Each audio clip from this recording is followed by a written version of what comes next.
Hi everyone, welcome to YouTube channel black diamond. Just a second, मैं एक बार check कर लेता हूँ सब कुछ सही है कि नहीं। Just a second. और चलिए, माइक है UX desktop audio and something 300 में। ठीक, चलिए ठीक है। तो आज हम लोग जो टॉपिक पे बात करने वाले हैं वो टॉपिक का नाम है जो बहुत इंपॉर्टेंट है आपके लिए WCL का एग्जामिनेशन के लिए। WCL यानी वेस्टर्न कोलफील्ड लिमिटेड, जो कि एक मिनी रत्न कैटेगरी 1 की कंपनी है। अभी जिनको मिनी रत्न महारत्न नहीं पता है उनके लिए सबसे पहले एक टास्क है मेरा, आपको यूट्यूब पे जाना है। ठीक है, यूट्यूब में जाने के बाद ब्लैक डायमंड सर्च करना है, ब्लैक डायमंड चैनल पे जाना है। ओके, अगर आप सब्सक्राइबर होंगे तो अच्छी बात है, नहीं होंगे तो सब्सक्राइब कर दीजिएगा, आपको बहुत काम आएगा अभी एग्जाम तक। कभी भी कोई भी वीडियो आ सकता है, तो इसीलिए चैनल को सब्सक्राइब कर दीजिएगा। और सेक्शन में जाके आपको प्रीवियस वीडियो को देखने का कोशिश करना है। जस्ट अ सेकंड, मैं दिखाता हूँ आपको, एक मिनट। यहाँ पे लिखा हुआ, यहाँ से 10 नंबर का आएगा, आप देखिएगा। ये जो टॉपिक मैंने बनाया था वीडियो, उस पे बहुत सारे बच्चे ध्यान नहीं दिए होंगे। Most important topic for SCCL WCL mining Sardar examination. ये करीबन 2 घंटे का पूरा पूरी 1 घंटा 59 सेकंड 59 मिनट 44 सेकंड को 2 ही घंटा मानेंगे, तो 2 घंटा का पूरा पूरी वीडियो है। यहाँ से 10 नंबर का आएगा, ऐसे लिखा हुआ है। और ये मैं अगर थंबनेल पे लिखा हूँ तो ये वास्तविकता है। आप इस वीडियो को जाके देखिए। इस वीडियो को देखने से क्या होगा, आपका जो हिस्ट्री वाला पोर्शन है, यानी कोल इंडिया का हिस्ट्री, क्या इतिहास रहा है, कोल इंडिया का क्या प्रेजेंट है अभी, वाकई में क्या प्रेजेंट है अभी, क्या प्रेजेंट है, क्या चल रहा है कोल इंडिया में, और फ्यूचर क्या है, ये सब कुछ इसमें मैंने डिस्कस किया है। और ये आपके लिए बहुत बहुत बहुत बहुत ज़्यादा इंपॉर्टेंट है, तो कृपया इसको इग्नोर ना करें। चाहे आप CCL की एग्ज़ाम देने जा रहे हैं, चाहे आप WCL की एग्ज़ाम देने जा रहे हैं, SCCL का भी एग्ज़ाम होने वाला है, तो ये वाला वीडियो तो ज़रूर देख लेना भाई साहब, है ना। इसको मैं हाईली हाईली रिकमेंड करूँगा। और कोशिश कीजिएगा कि एक बार जाके ये प्लेलिस्ट सेक्शन में जाइए या फिर वीडियो सेक्शन में जाइए और जाके एक बार स्क्रॉल कीजिए, मेरे चैनल को देखिए, बहुत सारा वीडियो डाला हुआ है, एक एक टॉपिक का बहुत सारा छोटा छोटा वीडियो डाला हुआ है ना। तो अगर आपके लिए हो सकता है वीडियो काम का हो, है ना, कोई ऐसे टॉपिक आपको मिल जाए जो आपको समझ में नहीं आता हो, तो यहाँ पे आपको बहुत कुछ मिल जाएगा। तो कृपया जाके एक बार चैनल को विजिट करें। और अगर अभी तक आपने चैनल को सब्सक्राइब नहीं किया तो विनती है आपसे, अगर आप सब्सक्राइब कर देंगे तो फ़ायदा आप ही को है, मेरे को तो है ही, आपको भी फ़ायदा है। नोटिफिकेशन आपको मिल जाएगा, सारे टेम्पलेट में आपको वीडियो शो करेगा, है ना। जब होम पेज पे जाएंगे तो मेरा वीडियो बहुत सारा शो करेगा, जिससे क्या होगा, अगर कोई टॉपिक आप छूटा हुआ है तो वो कवर हो जाएगा। चलिए अब आते हैं आज का बहुत ही ज़्यादा इंपॉर्टेंट टॉपिक पे, WCL का एनुअल रिटर्न।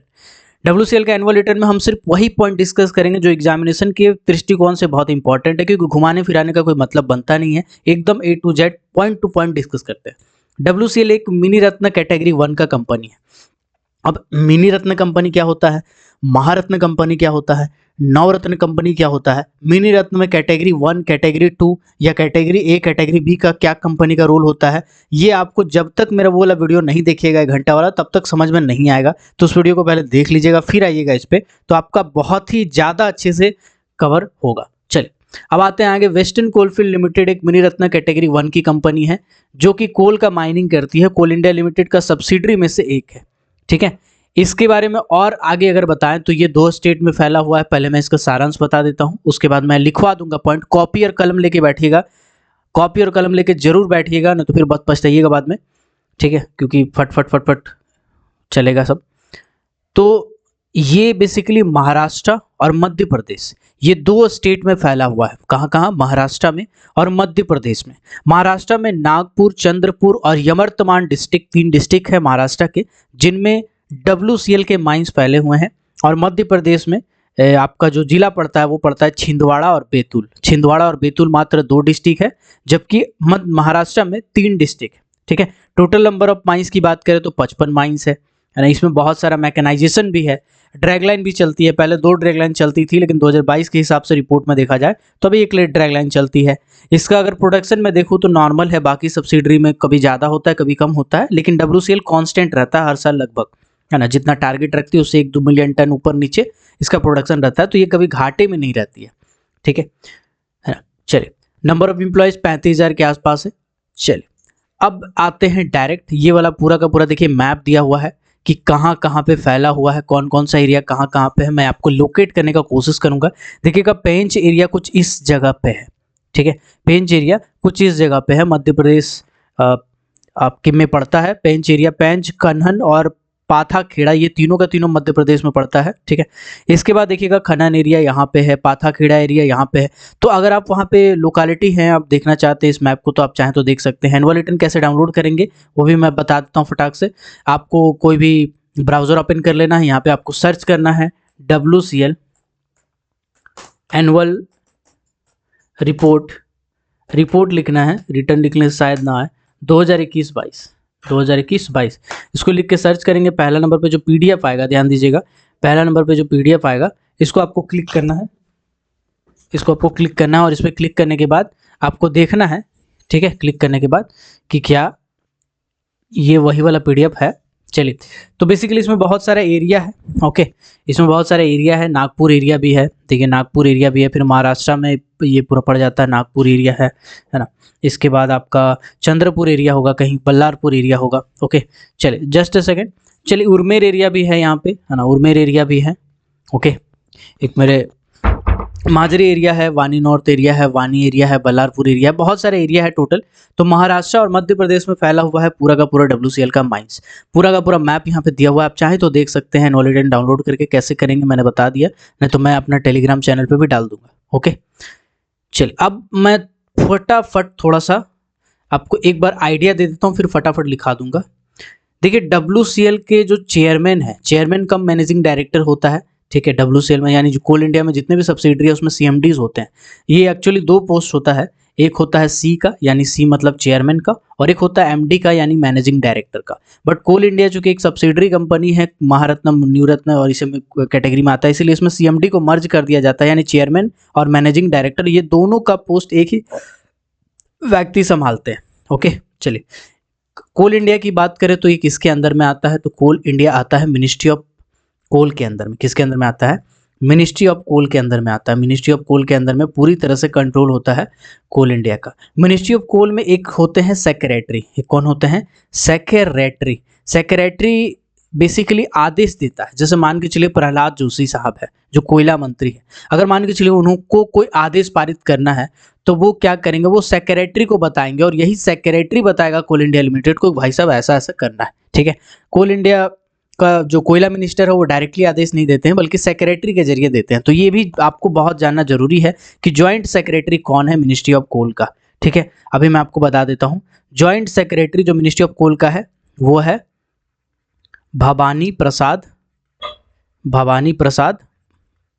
पट्टी, है ना, पति, ये नाम है पूरा। मैं अभी लिखवा देता हूँ, आपको टेंशन नहीं लेना है। मैं पहले आपको एक एलिमेंट्री आइडिया दे देता हूँ, समझा देता हूँ, फिर आता हूँ। देखिए ये जो मैनेजर चेयरमैन का मैनेजिंग डायरेक्टर है, इनका नाम है मनोज कुमार साहब। मनोज कुमार साहब 1 जनवरी 2021 से चार्ज लिए हुए हैं CMD का। इससे पहले की बात करें तो इससे पहले ये WCL में ही थे। WCL में ये डायरेक्टर फाइनेंस हुआ करते थे। क्या हुआ करते थे? डायरेक्टर फाइनेंस हुआ करते थे, यानी पैसा कौड़ी मैनेज करने का काम करते थे। लेकिन WCL में जब 1 जनवरी 2021 को ये बने तब उस टाइम तो इसको एडिशनल चार्ज नहीं दिया गया था, लेकिन 7 जनवरी 2022 से ये डायरेक्टर फाइनेंस का भी पोस्ट संभाल रहे हैं। मतलब एडिशनल चार्ज डायरेक्टर फाइनेंस का ये संभाल रहे हैं। CMD का तो संभाल ही रहे हैं, साथ ही साथ एडिशनल चार्ज इनका भी संभाल रहे हैं, ठीक है। चलिए, तो CMD साहब के पास अभी 2 चार्ज है, एक तो CMD का, ऊपर से डायरेक्टर फाइनेंस का। इसके बाद यहाँ पे देखिएगा एक लिखा हुआ है BP पति, ओके, BP पति लिखा हुआ है, ओके। BP पति बेसिकली आपका joint secretary ministry of coal है। Joint secretary ministry of coal मैंने अभी बताया आपको, है ना, भवानी प्रसाद पति, ओके। चलिए, बाकी विनय रंजन भी मिनिस्ट्री ऑफ कोल से ही संबंधित है, ओके। बाकी ये जो फोटोज़ हैं इसको भी इग्नोर करते हैं, मैं लिखवा दूंगा आपको मेन चीज़। और आगे आते हैं, थोड़ा सा ओवरव्यू ले लेते हैं इसके बारे में, ठीक। बाकी एनुअल रिटर्न में आप देखेंगे तो पूरा डिटेल में दिया हुआ है एक एक चीज़ को, आप उतना नहीं पढ़ पाएंगे क्योंकि आपके पास उतना टाइम नहीं है। आपको बस इंपॉर्टेंट पॉइंट ही मैं बताना चाहता हूँ, ओके। तो चलिए आप कॉपी निकालिए, कलम निकालिए, कॉपी निकालिए, कलम निकालिए, और मैं जो लिखवाता जाता हूँ उसको लिखते जाइए। जो मैं लिखवाता जाता हूँ उसको लिखते जाइए। WCL एनुअल रिटर्न 2021-22 ऐसा टॉपिक डालिए। टॉपिक डालने के बाद सबसे पहले आपको पूछेगा कि भैया CMD कौन है, तो आपको बोलना है श्री मनोज कुमार। कब से ये चार्ज लिए हुए हैं, तो याद रखिएगा 1 1 जनवरी 2021 से ये चार्ज लिए हुए हैं। 1 जनवरी 2021 से ये चार्ज लिए हुए हैं। इसके बाद इनको एडिशनल चार्ज भी दिया हुआ है। क्या दिया हुआ है? एडिशनल चार्ज भी दिया हुआ है। ये लिखिएगा, एडिशनल चार्ज दिया हुआ है। किस चीज़ का चार्ज दिया हुआ है भाई साहब? Additional charge. तो ये दिया हुआ है डायरेक्टर फाइनेंस का। लिखते जाइएगा, इसको लिखते जाइएगा। डायरेक्टर फाइनेंस का कॉपी निकालिएगा सर, हम आपको एकदम छाट छाट के पढ़ा रहे हैं। अभी आपके पास टाइम नहीं है, मेरा आपके पास भी टाइम नहीं है, ठीक है। 7 जनवरी 2022 से ये एडिशनल चार्ज लिए हुए हैं सीएमडी, बेसिकली डायरेक्टर फाइनेंस का। सीएमडी की बात करें तो 1 जनवरी 2021 से। ओके, चलिए आगे बढ़ते हैं। अभी एक और पोस्ट के बारे में बात करते हैं जिनका नाम होता है director personnel. Director personnel company level पे अगर कोई मुद्दा होता है, ठीक है, तो वो सीएमडी साहब को जाने से पहले डायरेक्टर पर्सनल साहब उसको संभालते हैं। डायरेक्टर पर्सनल साहब का क्या नाम है? डायरेक्टर पर्सनल साहब का नाम है डॉक्टर संजय कुमार। क्या नाम है? डॉक्टर संजय कुमार। ओके, ठीक, चलिए डायरेक्टर पर्सनल। अब आते हैं डायरेक्टर टेक्निकल पे। डायरेक्टर टेक्निकल, ठीक है। डायरेक्टर टेक्निकल होते हैं जो माइनिंग डिसिप्लिन के होते हैं और उनको टेक्निकल नॉलेज होता है, काफ़ी तजुर्बा होता है। उस तजुर्बा से ये प्लानिंग करने में मदद करते हैं। ऑब्वियसली बात है, डायरेक्टर था तो बोर्ड ऑफ डायरेक्टर के मेंबर भी होंगे, है ना। डायरेक्टर टेक्निकल, इनका क्या नाम है? इनका नाम है श्री जयप्रकाश, श्री जयप्रकाश द्विवेदी, ठीक है। श्री जयप्रकाश द्विवेदी, एमपी के लग रहे हैं नाम से। तो श्री जयप्रकाश द्विवेदी साहब जो हैं वो डायरेक्टर टेक्निकल है। इसके साथ साथ एक और डायरेक्टर टेक्निकल है जिनका नाम है अनिल कुमार सिंह। क्या नाम है उनका? अनिल कुमार सिंह। अनिल कुमार सिंह ये भी हैं डायरेक्टर टेक्निकल। तो मैंने अभी आपको क्या बताया? मैंने बताया सीएमडी साहब श्री मनोज कुमार है, जो 1 जनवरी 2021 से सीएमडी है डब्ल्यूसीएल के। डब्ल्यूसीएल में एक मिनी रत्न कैटेगरी 1 में आता है। उसको जानना चाहते हैं तो वीडियो देखिएगा जो मैंने पहले आपको बताया है। एडिशनल चार्ज लिए हुए हैं सीएमडी साहब डायरेक्टर फाइनेंस का 7 जनवरी 2022 से। डायरेक्टर पर्सनल की बात करें तो डॉक्टर संजय कुमार है। डायरेक्टर टेक्निकल की बात करें तो श्री जयप्रकाश द्विवेदी साहब है और अनिल कुमार सिंह साहब है। ओके, चल आगे बढ़ते हैं। अब आते हैं joint secretary ministry of coal. बहुत ज़्यादा इंपॉर्टेंट है ये भी टॉपिक, क्योंकि अक्सर पूछ दिया करता है कि बताओ भैया जॉइंट सेक्रेटरी कौन है। तो याद रखिएगा, जॉइंट सेक्रेटरी बोलो या सेक्रेटरी भी कभी कोई पूछता है तो यहाँ पर भी आपको यही ऑप्शन को टिक करना है। जॉइंट सेक्रेटरी साहब है मिनिस्ट्री ऑफ कोल का। किसका? मिनिस्ट्री ऑफ कोल का। मिनिस्ट्री ऑफ कोल के अंदर में डायरेक्ट कंट्रोल में आती है कोल इंडिया लिमिटेड। तो मिनिस्ट्री ऑफ कोल के जो जॉइंट सेक्रेटरी साहब हैं उनका नाम है श्री भवानी प्रसाद पति, PATI पति, जो पति पत्नी वाला पति होता है ना, वही पति की मैं बात कर रहा हूँ। बिल्कुल सही सुन रहे हैं आप, वही पति की मैं बात कर रहा हूँ। ओके, चलिए, तो यहाँ तक आपका क्लियर हो गया होगा। ओके, जॉइंट सेक्रेटरी इंपॉर्टेंट है, इसको भी इंपॉर्टेंट है तो इंपॉर्टेंट ही लिखवा रहा हूँ मैं एक एक पॉइंट। चलिए अब आते हैं आगे। Director P&IR, director P&IR personal, शायद इनका होता है प्रोजेक्ट एंड इंटरनल रिलेशन, ऐसा कुछ नाम होता है। तो इनका क्या मैटर होता है? इनका मैटर होता है कहाँ पे ज़मीन का क्लियरेंस लेना है, कहाँ पे क्या करना है, नौकरी चाकरी, जो एम्प्लॉय थे वो मर गया था, उसका बाल बच्चा को नौकरी देना है तो उसका पेपर में साइन करेंगे, है ना। ज़मीन वाला को नौकरी देना है नहीं देना वो डिसाइड करेंगे। कितना को इस साल देना है, कितना को अगला साल देना है, क्या टारगेट है, तो ये सब डिसाइड करते हैं डायरेक्टर P&IR। इनका नाम होता है श्री विनय रंजन। श्री विनय रंजन, ठीक है। ओके, चले अभी देखिए भाई साहब, इतना नाम को छोड़ के आपको और ज़्यादा नाम पे मगजमारी नहीं करना है। जितना भी WCL में क्वेश्चन पूछा है या CCL में पूछा है प्रीवियस ईयर में, उन सभी को सारांश में लेते हुए इससे ज़्यादा कभी पूछा ही नहीं है। टेक्निकल पूछा है, डायरेक्टर पर्सनल पूछा है, जॉइंट सेक्रेटरी पूछा है और CMD साहब पूछा, इससे ज़्यादा दिमाग नहीं लगाया कभी। तो चलिए, इससे ज़्यादा आप भी दिमाग ना लगाएं, अभी एकदम फोकस्ड रहें तो ज़्यादा अच्छा रहेगा। चलिए आते हैं आगे। अभी जो टॉपिक है उसका नाम है, जस्ट अ सेकंड में लिख देता हूँ। टॉपिक का नाम है प्रोडक्शन। क्या नाम है? प्रोडक्शन ऐसे टॉपिक डालिए और चलिए हम प्रोडक्शन के बारे में बात करते हैं। तो देखिए, WCL का ऐसा है कि WCL घाटे में नहीं रहती है। WCL का जो टारगेट दिया जाता है तो WCL कोशिश करती है कि उस टारगेट को अचीव करे और हर साल उस टारगेट को या तो पूरा कर लेती है या थोड़ा सा कम कर पाती है, लेकिन एक गुड मार्क्स में आता है, इसका एक्सेलेंट वैल्यू में आता है, ठीक है। तो प्रोडक्शन में जनरली हम लोग कोल को देखते हैं, ओवरबर्डन को इग्नोर कर सकते हैं क्योंकि ओवरबर्डन का क्वेश्चन कोई पूछा नहीं कि बताइए ओवरबर्डन टारगेट कितना था, मटेरियल हैंडल कितना हुआ, तो ये सब नहीं पूछा, सिर्फ प्रोडक्शन पूछा है। चलिए आते हैं आगे।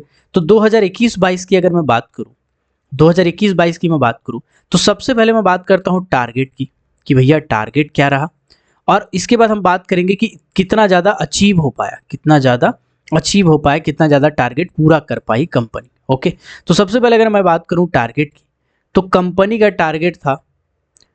टारगेट था 60 मिलियन टन। ठीक है, जस्ट अ सेकेंड, अरे यार एक सेकेंड, एक काम काहे नहीं करता है यार। ठीक है, कंपनी का टारगेट था 60 मिलियन टन, 60 मिलियन टन। तो टारगेट बहुत अच्छा था, लेकिन कंपनी अचीव कितना कर पाई, तो कंपनी अचीव कर पाई 57.71 मिलियन टन। अब एक बात बताइए, क्या आपको खराब लग रहा है देख के? नहीं लग रहा, बिल्कुल 3 मिलियन टन, 2.5 मिलियन टन से पीछे रह गया है, बट फिर भी ये बहुत अच्छा है, एक्सेलेंट, इसको रेटिंग दिया जा सकता है। तो 60 मिलियन टन का प्रोडक्शन था, लेकिन इसमें अचीव कितना कर पाई, 57.571 मिलियन टन। तो अगर आपसे पूछेगा टारगेट, मतलब टारगेट पूछेगा तो ये बताना, टारगेट तो कभी पूछता नहीं, डायरेक्ट बोलता प्रोडक्शन कितना है, तो 57.71 मिलियन टन। याद रहेगा, याद रहेगा। चलिए आगे बढ़ते हैं। अभी ओपन कास्ट में कितना टारगेट रखा गया था, तो ओपन कास्ट में टारगेट रखा गया था 56.50 मिलियन टन। ओके, अंडरग्राउंड में कितना टारगेट रखा गया था, अंडरग्राउंड में टारगेट रखा गया था 3.50 मिलियन टन। ओके, और टोटल टारगेट तो मैंने आपको जोड़ के बता ही दिया है, तो बताने वाली बात नहीं है। यहाँ पे ओपन कास्ट में कितना अचीव कर पाई है कंपनी, ओपन कास्ट में अचीव कर पाई है 54.67 मिलियन टन। याद रखिएगा 54.74 मिलियन टन। मैं एक मिनट लिख दे रहा हूँ अच्छे से। ओके, अरे ये तो कट गया यार, कोई बात नहीं, अचीव की थी 54.71 मिलियन टन टोटल, है ना, 57.71 मिलियन टन। चलिए, ओपन कास्ट से कितना अचीव किया, 54.67 मिलियन टन, और अंडरग्राउंड से कितना अचीव किया है, अंडरग्राउंड से अचीव किया है 3.04 मिलियन टन। क्या मिक्स्ड माइंस से अचीव की है? नहीं, बिल्कुल नहीं। WCL के पास एक भी मिक्स्ड माइंस नहीं है, मिक्स्ड माइंस WCL के पास नहीं है, ECL के पास है, लेकिन WCL के पास मिक्स्ड माइंस नहीं है। NCL के पास भी मिक्स्ड माइंस नहीं है, NCL के पास तो खैर ओपन कास्ट ही है सिर्फ। ठीक है, तो ध्यान रहेगा, प्रोडक्शन को आप थोड़ा अच्छे से समझ लीजिएगा। प्रोडक्शन मैंने यहाँ पे लिख दिया है क्लियरली। टारगेट था 60 मिलियन टन, अचीव कर पाई 57.71 million ton. Underground open cast से कितना कितना अचीव कर पाई मैंने लिख दिया। चलिए भैया अब आगे बढ़ते हैं। ठीक है, अभी आते हैं थोड़ा सा और आगे। टॉपिक है profit and man power, profit and man power. चलिए समझते हैं भैया कि कितना कंपनी कमा पाई है और कितना कंपनी को प्रॉफिट हुआ है। तो सबसे पहले बात करते हैं टर्नओवर। सबसे पहले किसकी बात करते हैं, टर्नओवर की बात करते हैं। Just a second. चलिए सबसे पहले बात करते हैं टर्नओवर की। तो कंपनी का टर्नओवर का मतलब क्या है? टर्नओवर का मतलब है कि कंपनी टोटल कितना कमाया, कितना फायदा हुआ, घाटा हुआ, कोई मतलब नहीं है। कंपनी कुल मिलाकर के कितना कमाया उसी को बोलते हैं टर्नओवर। तो कंपनी कितना कमाया भैया एक साल में, इस फाइनेंशियल ईयर में 18,600 करोड़ रुपया। अरे भाई साहब इतना पैसा, एगो कमरा में रखिएगा तो कमरा भर जाएगा, मतलब 2 BHK फ्लैट में रखिएगा तो 2 BHK भर जाएगा। तो 18,600 करोड़ रुपया कंपनी का टर्नओवर है। लेकिन जानिएगा ना प्रॉफिट कितना है, तो हिल जाइएगा। प्रॉफिट कितना है सर? प्रॉफिट है मात्र 1259.73 करोड़ रुपया। अब आप कहिएगा इतना पैसा जा कहाँ रहा है, तो देखो इतना पैसा जा रहा है कंपनी को ऑपरेट करने में। ऑपरेटिंग कॉस्ट है, मैन पावर का कॉस्ट है, मशीनरी का कॉस्ट है, उसके बाद बहुत सारा खर्चा होता है इधर उधर, है ना, क्लियरेंस लेने में खर्चा करना पड़ता है ना। तो ये सब को मिला जुला के भैया प्रॉफिट जो निकलता है वो निकलता है मात्र 1259.73 करोड़ रुपया। अब आप इसका अगर परसेंटेज निकालिएगा ना जनाब, तो 10% से भी कम निकलेगा। तो आप कहिएगा 10% से भी कम प्रॉफिट है, इसीलिए तो इसे मिनी रत्न कहते हैं ना, इसीलिए तो इसे मिनी रत्न कहते हैं। आप देखिएगा मिनी रत्न महारत्न वाला, तभी आपको समझ में आएगा, अभी तो बुझाएगा नहीं कुछ, है ना। चलिए, तो रिकमेंड करूँगा हाईली भाई, जाके देख लो, बहुत मेहनत की इस वीडियो में, आपका काम का है। टर्नओवर है 18,600 करोड़ रुपया, प्रॉफिट हुआ 1259.73 करोड़ रुपया। अब ये तो हो गया आपका। चलो अब नंबर ऑफ एम्प्लॉयज़ की अगर मैं बात करूं, नंबर ऑफ एम्प्लॉयज़ की बताओ WCL में टोटल कितने एम्प्लॉयज़ काम करते हैं, कितने एम्प्लॉयज़ कार्यरत हैं, सब मिला के executive, non executive, labour, worker, है ना, सबको मिलाकर परमानेंट, तो वो हो जाएगा 35,741। अब आपको समझ में आया पैसा कहाँ जा रहा है? अब आपको समझ में आ गया होगा। 45,741 मैन पावर है इसका टोटल, ठीक है। प्रोडक्शन कहाँ है? 57 मिलियन टन, और आदमी देखिए कितना रखा हुआ है, 35,741। तो मैन पावर में बहुत ज़्यादा खर्चा होता है सर, मैन पावर में बहुत ज़्यादा खर्चा हो जाता है WCL का, ठीक है। चलिए आगे बढ़ते हैं। अब आते हैं अगला टॉपिक पे, एक एक करके एकदम शॉर्ट बाई शॉर्ट लेके जाते हैं। Locations and units, locations and units. Locations and units का मतलब है कि भैया कहाँ लोकेशन है और कौन कौन सा अंडरग्राउंड है, ओपन कास्ट है, क्या है, नहीं है, उसको थोड़ा समझते हैं। देखो इसको ना हम ऐसे करते हैं, इसको हम पहले 2 स्टेट में बांट देते हैं। पहले हम समझते हैं महाराष्ट्र का, महाराष्ट्र का समझते हैं, और उसके बाद लास्ट में हम समझेंगे मध्य प्रदेश का, बोले तो MP का, ठीक है। इसको मैं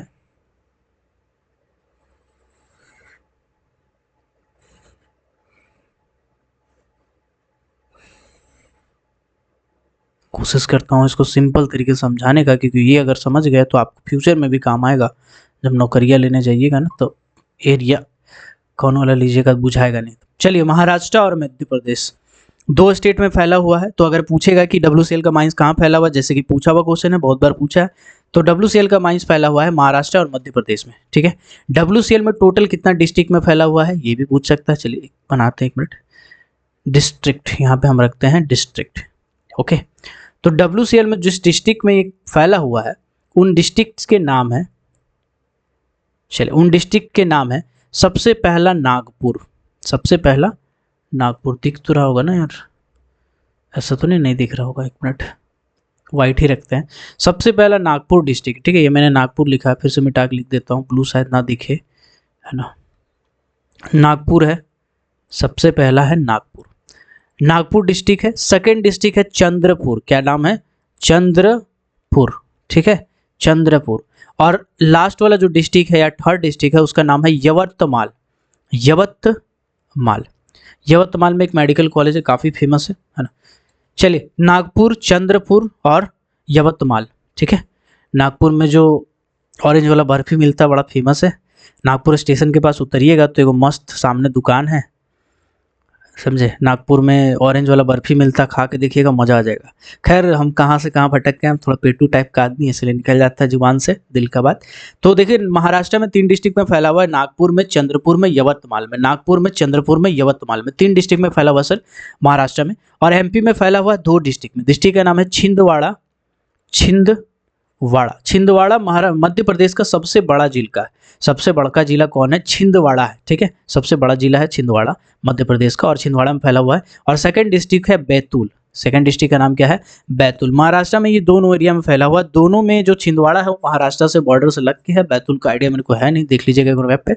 चलिए, तो डिस्ट्रिक्ट आपका क्लियर हो गया, 3 डिस्ट्रिक्ट में फैला हुआ है सर, और ये 2 डिस्ट्रिक्ट में फैला हुआ है। आगे बढ़ते हैं। अब यहाँ पे लिखते हैं एरिया, कौन कौन सा एरिया है उसका नाम हम लोग लिखने का कोशिश करते हैं, ठीक है। एरिया कौन कौन सा है सर? सबसे पहला है नागपुर, नागपुर एरिया है।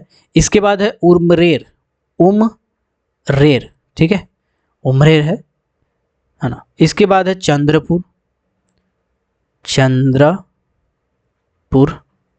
इसके बाद है बल्लारपुर, बल्लारपुर।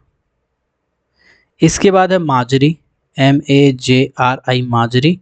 इसके बाद है वानी, एंड लास्ट में है वानी नॉर्थ, वानी नॉर्थ, नॉर्थ वानी भी कहते हैं इसको, कोई दिक्कत वाली बात नहीं है। तो आई होप पढ़ ले रहे होंगे आप। नागपुर है, उमरेर है, चंद्रपुर है, बल्लारपुर है, माजरी है, वानी है और वानी नॉर्थ है, ठीक है। टोटल एरिया को चलो गिनते हैं, 1 2 3 4 5 6 7 7 टोटल एरिया कहाँ पे है? टोटल 7 एरिया है महाराष्ट्र में। महाराष्ट्र में टोटल कितना एरिया है? 7 एरिया महाराष्ट्र में, ठीक है। मध्य प्रदेश में कितना एरिया है? चलो लिखते हैं, गिनते हैं फिर बाद में। पहला तो आ जाएगा पैंच, इसके बाद आ जाएगा कन्हन, कन्हन, कन्हनन। इसके बाद आ जाएगा पाथाखेड़ा, जहाँ पे HP सोनी साहब जॉब करते थे, पाथाखेड़ा, ठीक है। तो ये हो जाएगा 3 एरिया, पैंच एरिया, खनन एरिया, पाथाखेड़ा एरिया, ठीक है। मध्य प्रदेश में टोटल कितना एरिया है? 3 एरिया है। तो अब बच्चों बताओ कितना एरिया हो गया टोटल, तो आपको पता चल गया होगा टोटल एरिया है 11। टोटल एरिया कितना है, टोटल एरिया है 11, 7 8 9 10, अरे सॉरी अरे भैया गलती हो गया हिसाब में, हाँ 10 गो है। टोटल एरिया कितना है, 10 गो है। 7 ठो है महाराष्ट्र में, 3 ठो है एमपी में, 7 ठो महाराष्ट्र में, 3 ठो एमपी में। कौन कौन सा एरिया एकदम डिटेल में समझ गए आप, है ना। अब जगह बचा है तो ठीक है, यहाँ पे हम खींचते हैं भैया। सबसे पहले समझते हैं अंडरग्राउंड माइंस कितना है, अंडरग्राउंड माइंस कितना है, फिर हम समझेंगे ओपन कास्ट माइंस कितना है, कौन कौन सा। पूरा पूरी महाराष्ट्र की बात करें तो अंडरग्राउंड माइंस चलता है 11 गो, 11 गो अंडरग्राउंड माइंस महाराष्ट्र में है, जिसके लिए जॉब के लिए मार होने वाला है अभी। जब आप नौकरियां ज्वाइन कर लीजिएगा तो ओपन कास्ट पोस्टिंग लेने नहीं खोजिएगा। काहे नहीं खोजिएगा, काहे कि अगर मान लीजिए ओपन कास्ट लेते हैं तो 3 साल का रेस्ट्रिक्टेड का सर्टिफिकेट मिलेगा, सेकंड क्लास वाला, प्रमोशन में दिक्कत होगा, कैडर स्कीम अलगे है और अभी अलगे अलगे नियम बन रहा है, तो बड़ा लफड़ा होगा, इसीलिए अंडरग्राउंड का मार होगा, तो पहले से बुक करा लीजिए।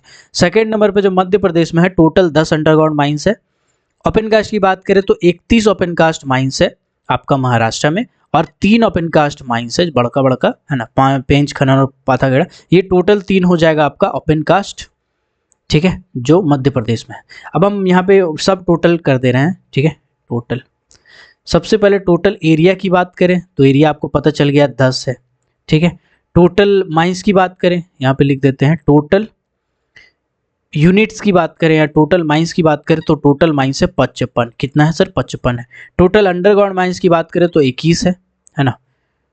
टोटल अंडरग्राउंड माइंस की बात करें तो 21 है, और टोटल ओपन कास्ट माइंस की बात करें तो 34 है। ये वाला डाटा जैसे हम बनाए हैं वैसे बना लीजिए, कलम कॉपी लेके बैठने बोले थे इसीलिए, अगर बैठे होंगे तो आपको बहुत प्रॉफिट होगा। चलिए आगे बढ़ते हैं। देखिए सर, एनसीएल के जो सीएमडी साहब है ना, मनोज कुमार साहब, तो मनोज कुमार साहब पहले ही अनाउंसमेंट कर दिए हैं, बड़ा ही गजब गजब का चीज़ है ना। वो गजब गजब का चीज़ पूछ सकता है, तो चलिए समझते हैं क्या है गजब गजब का चीज़। तो WCL का नेक्स्ट 3 साल का टारगेट, नेक्स्ट 3 साल का जो टारगेट है वो थोड़ा सा बूझ लीजिए, समझ लीजिएगा तो बहुत बेहतर होगा, ठीक है। WCL का नेक्स्ट 3 साल का टारगेट क्या है, 2023-24 की बात करें तो 2023-24 का टारगेट है 64 मिलियन टन। अरे गजब। 2024-25 की बात करें तो WCL का जो टारगेट है वो है 70 मिलियन टन, ठीक। और 2025-26 की बात करें तो इसका जो टारगेट रखा गया है वो रखा गया है 70 मिलियन टन अगेन, ओके। तो टारगेट बहुत ही जेन्युइन है, अचीव किया जा सकता है आसानी से, है ना। एक वो ड्रैग लाइन बंद पड़ा है, अगर वो चालू हो जाता है तो मज़ा ही आ जाएगा, नहीं चलेगा तो कोई बात नहीं, एक आध मशीन अवेलेबल बढ़ा के हो सकता है प्रोडक्शन अचीव, है ना। तो कुल मिला करके यही है 3 साल का प्रोडक्शन टारगेट, ओके। चलिए अब हमको कॉपी पलटना पड़ेगा यार, भूला गया। चलिए आते हैं अब आगे, पॉपुलेशन ऑफ मशीनरीज। ये क्वेश्चन पूछा हुआ क्वेश्चन है, बताओ भाई WCL के पास कितना ड्रैग लाइन है, बताओ WCL के पास कितना इलेक्ट्रिक शॉवेल है, बताओ WCL के पास कितना आपका SSR है, बताओ SSR कहाँ पे चलता है, बताओ WCL के पास कितना सिमुलेटर है, गैस क्रोमेटोग्राफ कितना है ना। तो ये सब कुछ अटपटा क्वेश्चन है जो पूछ सकता है, इसीलिए इसको थोड़ा सा समझते हैं। टॉपिक लिखिएगा पॉपुलेशंस ऑफ इक्विपमेंट। पॉपुलेशन खुद में पुलर है तो उसमें ऐसा नहीं लगेगा। पॉपुलेशन ऑफ इक्विपमेंट्स, ठीक है। ये हम बता रहे एकदम लेटेस्ट डाटा के हिसाब से जो आपका एनुअल रिटर्न में लिखा हुआ, पहले का क्या डाटा था भूल जाइए क्योंकि इसमें चेंजेस हुआ है। आगे बढ़ते हैं, चलिए पॉपुलेशन में क्या है, सबसे पहले तो भैया ड्रैग लाइन कितना हुआ करता है, तो ड्रैग लाइन 2 हुआ करता था, अभी 2 नहीं चल रहा है, अभी मात्र 1 है, इसलिए आपको 1 में टिक मारना पड़ेगा क्योंकि एनुअल रिटर्न 2021-22 में 1 लिखा हुआ है, वो आपका ऑफिशियल डाटा है और वही आपको मानना ही पड़ेगा चाहे कुछ भी हो जाए। तो ड्रैग लाइन आपका 1 चल रहा है। इसके बाद अगर बात करें इलेक्ट्रिक शॉवेल, ER शॉवेल की बात करें तो ER शॉवेल चल रहा है आपका 12 ठो, ठीक है। पहले ओपन कास्ट का लिख देते हैं ना, फिर अंडरग्राउंड पे आते हैं, अच्छा रहेगा, ठीक है। ER शॉवेल चल रहा है 12 ठो। हाइड्रोलिक एक्सकावेटर जिसमें बहुत सारे कैटेगरी आता है, ये चल रहा है 107 ठो, ठीक है। डंपर की बात करें तो डंपर चल रहा है टोटल 347 ठो, है ना। इसके बाद डोजर की बात करें तो ये चल रहा है 147। ड्रिल की बात करें तो ये चल रहा है 70। अब आप सोचिएगा किस टाइप का क्वेश्चन पूछा जाएगा, तो हम आपको बताते हैं। एक होता है slope stability radar, slope stability radar. तो सर ये पहली बार कहाँ इस्तेमाल किया गया था? पहली बार इस्तेमाल किया गया था सस्ती ओपन कास्ट प्रोजेक्ट, जो कि बल्लारपुर एरिया में पड़ता है। कहाँ पड़ता है? बल्लारपुर एरिया में पड़ता है, जो कि महाराष्ट्र में पड़ता है, अगेन एमएच में पड़ता है, ठीक है। बल्लारपुर एरिया महाराष्ट्र में पड़ता है।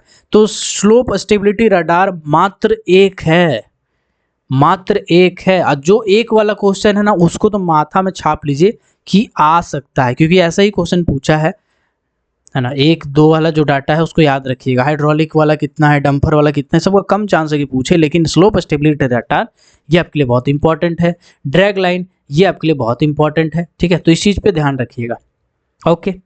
चलिए अब आते हैं अंडरग्राउंड का मशीनरी, इसको छाप लीजिएगा, याद कर लीजिएगा। चलिए आगे आते हैं।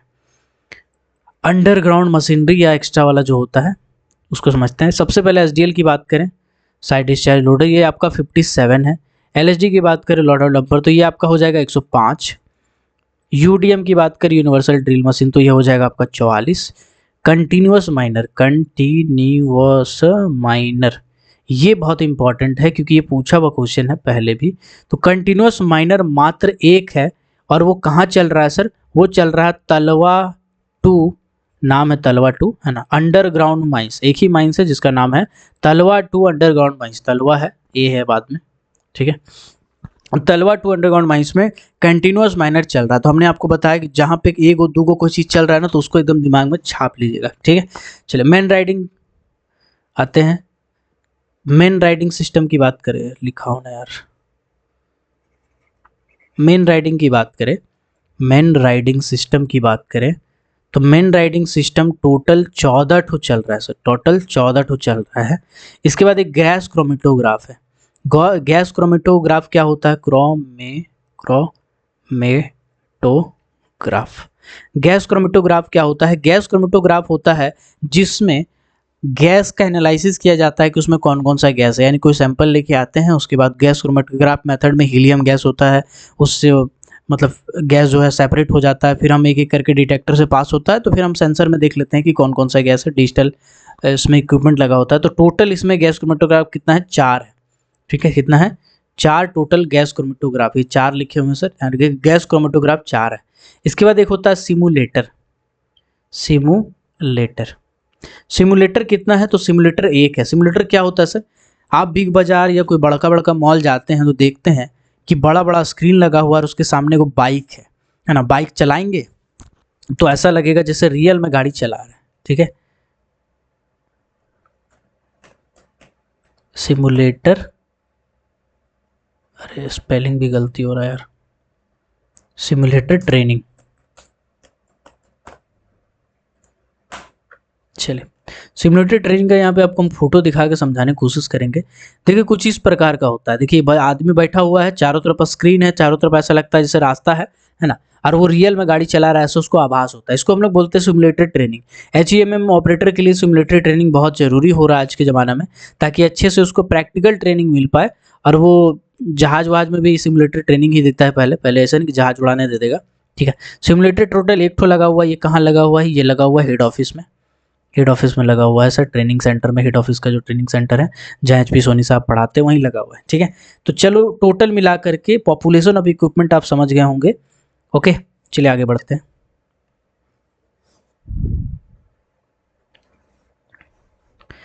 अब आते हैं कुछ स्पेशल पॉइंट्स पे, है ना। आईएलओ, आईएलओ का वर्ल्ड डे फॉर, पहले लिखने दो फिर समझाते हैं, safety and health 28 April 2021।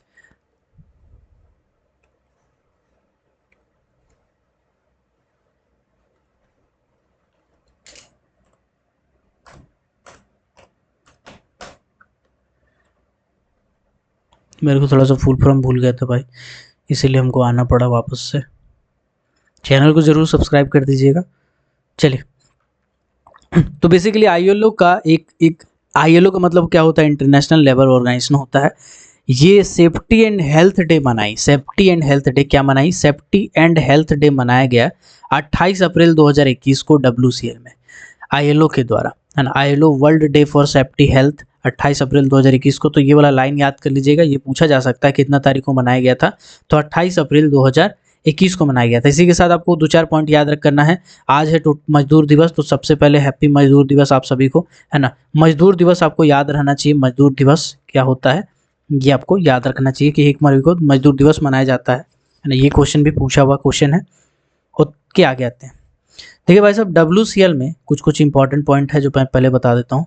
WCL में जो माइंस रेस्क्यू स्टेशन है, माइंस रेस्क्यू स्टेशन है, जो कि प्रॉपर नागपुर में पड़ता है। कहाँ पड़ता है? नागपुर में पड़ता है, ठीक है। ये इन कंपनीज को ट्रेनिंग देता है, इसका काम है। कुछ कंपनी है, अपना WCL तो है ही, उसके साथ ही साथ कुछ कुछ और भी कंपनी को ट्रेनिंग देता है। जैसे मॉइल लिमिटेड, मॉइल के बारे में आपको पता है, मैग्नीज और इंडिया लिमिटेड नाम है इसका। ये मैग्नीज का माइनिंग करती है, साथ ही साथ और भी जो आयरन ओर्स को बनाने में, लोहा को बनाने में जो काम आता है, ऐसे मैग्नीज के साथ साथ और भी चीज़ों को माइनिंग करती है।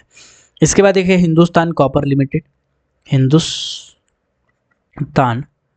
कॉपर लिमिटेड, तो इस जगह पे ये रेस्क्यू स्टेशन का काम करती है, इसीलिए इसका रेस्क्यू स्टेशन भी काफ़ी फेमस है, काफ़ी बड़ा है और काफ़ी कारगर है।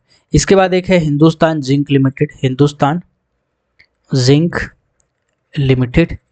इसके बाद एक है आपका, कंपनी का नाम है कुछ अटपटा, MS Sunflag and steel company. और पांचवा एक है SML limited, SML limited.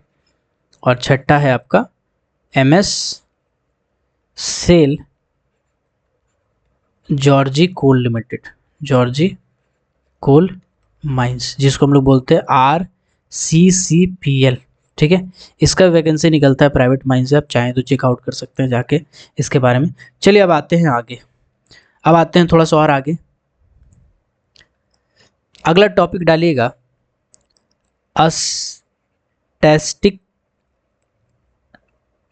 Statics of fatal and serious accident, statics of fatal and serious accidents. इसका थोड़ा सा हिसाब किताब पढ़िएगा, कहाँ कहाँ कितना कितना डेंजरस ऑकरेंस हुआ, फैटल हुआ, कितना फैटलिटीज़ हुए, कितने लोगों की मृत्यु हुई, फर्टिलिटी रेट क्या था, नंबर ऑफ सीरियस एक्सीडेंट कितना हुआ, सीरियस इंजरी कितना हुआ, तो ये सब चीज़ को भी थोड़ा सा समझ लीजिएगा। ओके, चलिए सबसे पहले नंबर ऑफ, एक minute, number of fatal accident, सबसे पहले पढ़ते हैं number of fatal accident. Number of fatal accident कितना हुआ था sir? Number of fatal accident हुआ था 4 WCL में। 2021-22 की 70 की बात करें तो total 4 number of fatal accident हुआ था, जिसमें मरे भी कितने सर? जिसमें मरे भी कितने, फैटलिटीज़ कितनी हुई? फैटलिटीज़ हुई आपके टोटल 4, फैटलिटीज़ कितना हुआ? टोटल 4 हुआ। ओके, चलिए अभी फैटल एक्सीडेंट के बारे में हम समझते हैं, क्या होता है फैटल एक्सीडेंट। एक होता है फैटल, एक होता है मेजर, ठीक है, एक होता है डिजास्टर। इसके बाद इंजरी में होता है एक माइनर, एक होता है रिपोर्टेबल और एक होता है सीरियस बॉडी। फिर एक्सीडेंट में और क्लासिफाई करेंगे तो एक होता है माइनिंग स्टैटिकल, एक होता है नॉन माइनिंग स्टैटिकल और एक होता है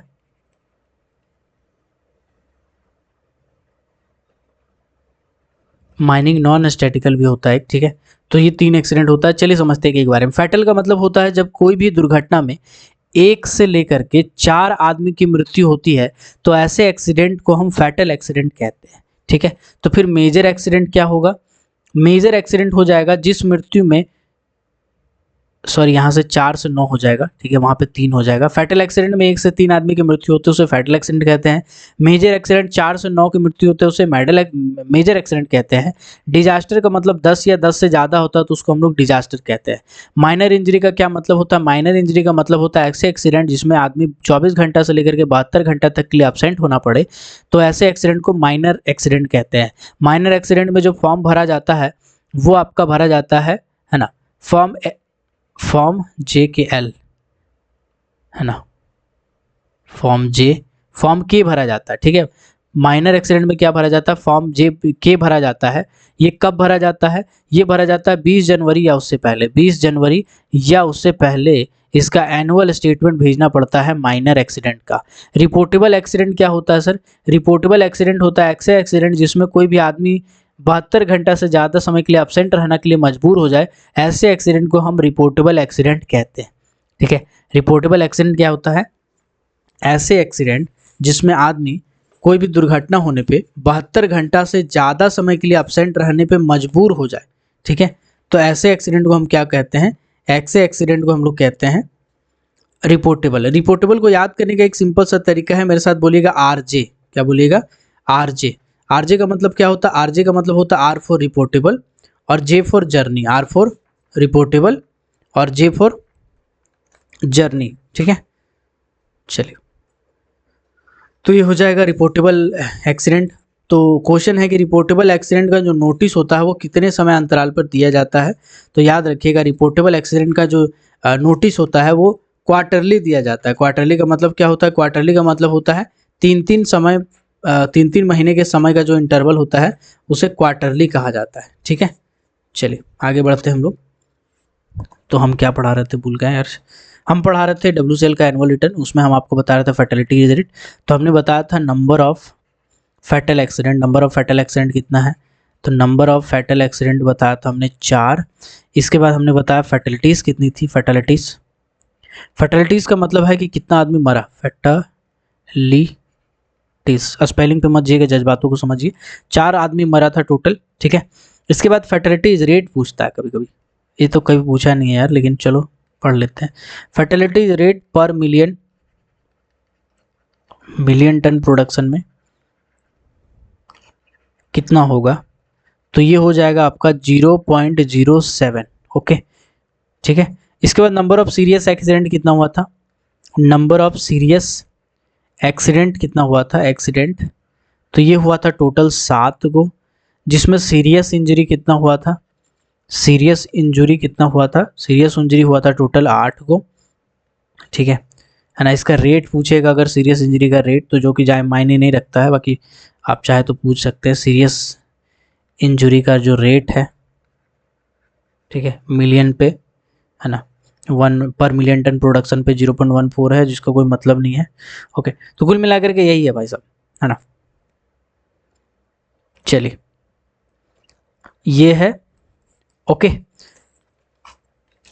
अभी देखिए एक चीज़ हम समझते हैं, WCL में जितना भी क्वेश्चन पूछा है उस क्वेश्चन को पढ़ने के लिए, अगर वो क्वेश्चन आपसे बनाना चाहते हैं, तो मैं आपको रिकमेंड कर रहा हूँ कि जाके एक बार प्लेलिस्ट में देखो।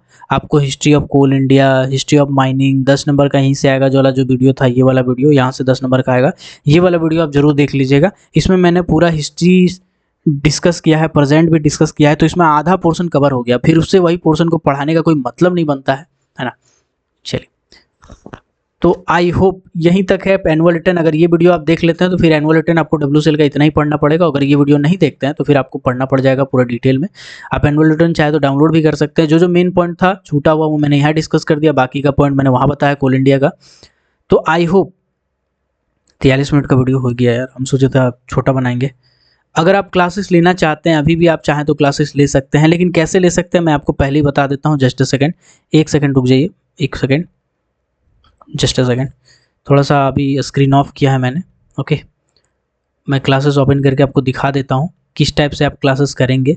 पहले ही मैं स्पष्ट कर देता हूँ ताकि आपका दिमाग में कोई डाउट ना रहे। आप सोचेंगे कि अभी क्लास लेके फ़ायदा क्या है। दिखाता हूँ, 1 मिनट, जस्ट अ सेकेंड।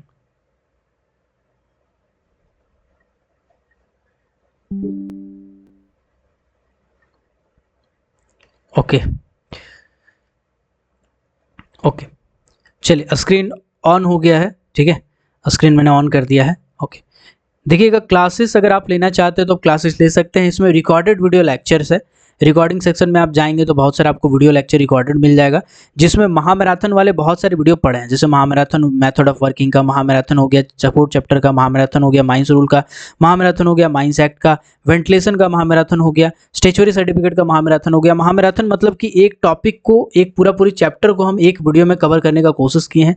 जैसा मैं एग्जाम्पल के तौर पर, जस्ट अ सेकेंड यार, क्या खुल गया है, जैसा हम एग्जाम्पल के तौर पे आपको बताना चाहेंगे, मान लीजिए स्टैच्यूटरी सर्टिफिकेट है, तो स्टैच्यूटरी सर्टिफिकेट को हम 3 घंटा 16 मिनट पढ़ाएं सर। अब स्टैच्यूटरी सर्टिफिकेट को हम 3 घंटा 16 मिनट पढ़ाएं तो कुछ तो उसमें होगा ना। तो ऐसे क्वेश्चंस जो कॉन्सेप्चुअल होते हैं, जिसमें लड़के फंसते हैं, उन चीज़ों का हम महामैराथन पहले ही करा देते हैं ताकि आपको बाद में दिक्कत ना हो। इसमें बहुत सारे MCQ पड़ा हुआ है, एक एक MCQ को मैंने डिस्कस किया, सपोर्ट चैप्टर से लेकर ओपन कास्ट का, न्यूमेरिकल, एक्सप्लोसिव से लेकर के सब ऑलरेडी वीडियो लेक्चर पड़ा हुआ है। इसके बाद अगर आप स्टडी मटेरियल सेक्शन में जाएंगे इसी में, तो देखिए CMR का पूरा वीडियो लेक्चर पड़ा हुआ A से लेकर के Z तक, यानी CMR का टोटल फिनिश, जिसमें बायलॉ इंक्लूडेड है ना, बायलॉ आपका पूरा का पूरा उसी में इंक्लूडेड है CMR वाला में। इसके बाद अगर आप देखिएगा तो आपको माइंस एक्ट भी मिल जाएगा, है ना, नेट थोड़ा धीरे चल रहा है ना। इसके बाद mines act, mines rule, creche rule, pithead bath rule, आपको सब कुछ मिल जाएगा। वॉल्यूम 3, वॉल्यूम 2, वॉल्यूम 1 का पूरा वीडियो लेक्चर डाला हुआ है ना। आपका महामैराथन वाला वीडियो भी इसमें बहुत सारा डाला होगा, अलग से भी महामैराथन मैंने कराया था बहुत सारा। देखिए CMR का महामैराथन है, स्टैच्यूटरी सर्टिफिकेट का है, राइटिंग रिपोर्ट का है, राइटिंग रिपोर्ट से क्वेश्चन पूछता है, माइंस रेस्क्यू रूल से है, पूरा का पूरा क्वेश्चन मैंने एक वीडियो में पढ़ाया है ना। इसके बाद कोल माइन पिटहेड बाथ रूल का है, सेंट्रल इलेक्ट्रिसिटी अथॉरिटी रेगुलेशन 2010 का, जो अक्सर लोग छोड़ देते हैं और उससे क्वेश्चन पूछा जाता है ना। 2 पार्ट में मैंने पढ़ाया है। तो ये कहने का मतलब ये है कि आप अगर वीडियो अभी क्लास ज्वाइन करेंगे तो ऐसा नहीं है कि आपको क्लास करना है, मेरा वेट करना है कि सर पढ़ाएंगे कब पढ़ाएंगे, नहीं, आपके पास ऑलरेडी वीडियो लेक्चर पूरा पड़ा हुआ है। आपको जिस भी टॉपिक पर डाउट हो, जो भी आप रिवीजन करना चाहते हैं, आप डायरेक्ट जाके उसको रिवीजन कर सकते हैं, ठीक है। आई होप आपको मेरी बातें समझ में आ रही होंगी। अगर आप क्लासेस लेना चाहते हैं तो मैं व्हाट्सअप नंबर स्क्रीन पे लिख देता हूँ। व्हाट्सअप नंबर पे आपके पास 2 ऑप्शन है अभी, क्योंकि आपका एग्जामिनेशन चल रहा है इसलिए मैं ऑफर दे रहा हूँ। एक तो है 1200 रुपया, एक बार में दे दीजिए, 6 महीना के लिए आपका हो जाएगा ये सब्सक्रिप्शन एक तरह से, ठीक है। और एक है 500 रुपया पर महीना। अगर आपका एग्जाम अभी है, आपको लगता है कि एग्जाम के बाद आपको जरूरत नहीं पड़ेगा, तो आप 500 रुपया पर महीना वाला भी ले सकते हैं। आप 500 रुपया दे देते हैं तो 1 महीना आपके पास सब्सक्रिप्शन रहेगा, आपको दिक्कत नहीं है, ठीक है। दोनों में से जो भी आपको ठीक लगेगा आप व्हाट्सएप पे मैसेज कीजिएगा 6200670155। ये मेरा व्हाट्सअप नंबर है 6200670155। इस पर मैसेज कीजिएगा, मैं आपका मैसेज देखूंगा, आपको रिप्लाई कर दूंगा, ठीक है। आप क्लासेस ज्वाइन करना चाहते हैं तो इस तरीके से कर सकते हैं। मिलते हैं किसी और वीडियो में किसी और टॉपिक के साथ, तब तक के लिए keep watching, keep supporting, till then Jai Hind.